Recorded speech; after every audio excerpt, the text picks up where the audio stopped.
បាទជំរាបសួរបាទថ្ងៃនេះខ្ញុំមានតម្រុយថ្មីសម្រាប់ចែកជូនបងប្អូនទាំងអស់គ្នាសម្រាប់យកទៅផ្សងសំណាងនៅថ្ងៃទី26ខែ5 2026ម៉ោង 4:35 និងម៉ោង 6:30 នាទីហើយសម្រាប់តម្រុយសាមញ្ញនេះថ្ងៃទី25ខែ5 2026នេះអត់ត្រូវទេអត់ចូលទេស៊ីទាំងល្ងាចទាំងយប់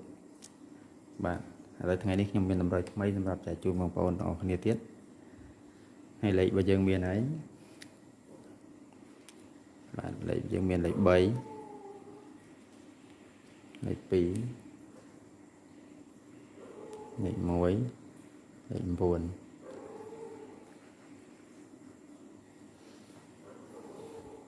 បាទហើយចាប់មកបងប្អូនចាប់លេខល្អមកលេខ32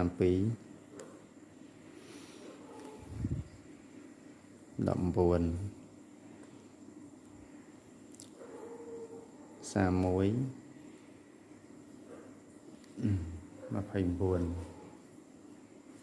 លេខលោរបស់យើងមាន4គ្រាប់នេះតមកបងប្អូនចាប់លេខរោ2គ្រាប់ទៀតមកចាប់លេខ12និង39 12 39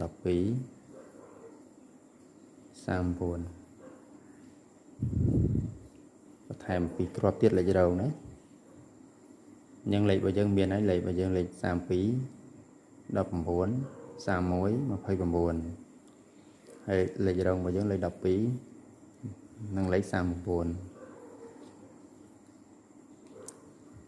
បាទហើយសម្រាប់លេខ A B C D ហើយលេខនេះយើងអាចលេខបោះ BC ល្អលេងគឺលេងអាចលេងបោះ BC ណា